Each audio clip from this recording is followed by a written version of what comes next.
ಇವರಿಗೆ ಗುರುಗಳು ಪುರೋಹಿತರು. ಇದೀಗ ರಾಜಸ್ಥಾನದಿಂದ ಬಂದಿದ್ದಾರೆ.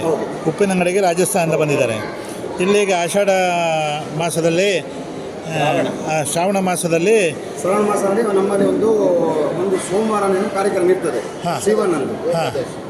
ಅದರ ಪರವಾಗಿ ನಾವು ಭಾಗವತ ಕಥಾನ ಹೇಳ್ತಾರೆ.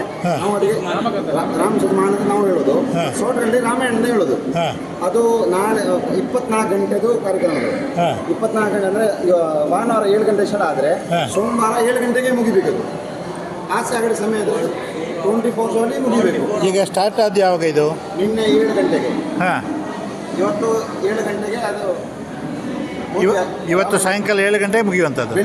ಇವತ್ತು ಬೆಳಗ್ಗೆ 7 ಗಂಟೆ ನಡೀತಾ ಇತ್ತಾ? ಹೌದು, ಅಡಿ ನೈಟ್ ನಡೀತಾ. ನಿನ್ನೆ ರಾತ್ರಿ 7 ಗಂಟೆಯಿಂದ ನಿನ್ನೆ ಬೆಳಿಗ್ಗೆ 7 ಗಂಟೆ ಇವತ್ತು ಬೆಳಗ್ಗೆ 7 ಗಂಟೆವರೆಗೆ. ಎಷ್ಟು ಜನ ಇದ್ದರು? ನಿನ್ನೆ ಇಷ್ಟೊಂದು ಕಾರ್ಯ ಆಗುವಾಗ 150 ಜನ ಇದ್ದರು. ರಾತ್ರಿ 150 ಜನ ಇದ್ದರು. ಅಂದರೆ ಕಾರ್ಯಕ್ರಮದು ಅದರ ಎಲ್ಲ ಆಗ್ತದೆ. ಈ ಪೂಜೆ ಕೂತ್ಕೊಳ್ಳೋದು ಎಲ್ಲ ಆಗ್ತದೆ. ನೆಕ್ಸ್ಟ್ ಕಾರ್ಯಕ್ರಮದ್ದು ಎಲ್ಲ ಬಿಡುವಲ್ಲ ಆಗ್ತದೆ. ಆಗ ನಿನ್ನೆ ರಾತ್ರಿ 200-250 ಜನ ಇದ್ದರು.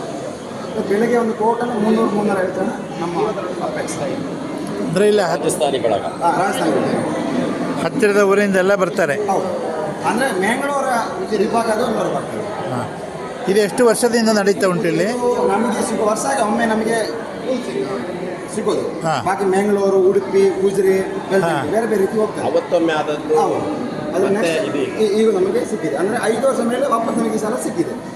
ಅದು ಒಂದು ತುಂಬ ಸಂತೋಷದ ವಿಷಯ. ನಮಗೆ ಯಾವ ಸಿಗ್ತದೆ ಅದ್ರ ಮೇಲೆ ಅದು ಡಿಪೆಂಡ್ ಆಗಿ ಹೋಗುದು.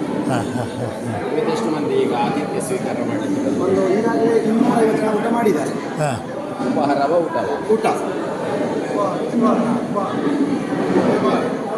ಏಕಾದಶಿ ಆಗಿದ್ದ ಕಾರಣ ಇವತ್ತು ಉಪಹಾರ ಏಕಾದಶಿ ಕಾರಣ ಕೆಲವು ಜನಕ್ಕೆ ಉಪವಾಸ ಇರೋ ಕಾರಣ ಅವರಿಗೆ ಫುಡ್ ಬೇರೆ ಇದೆ.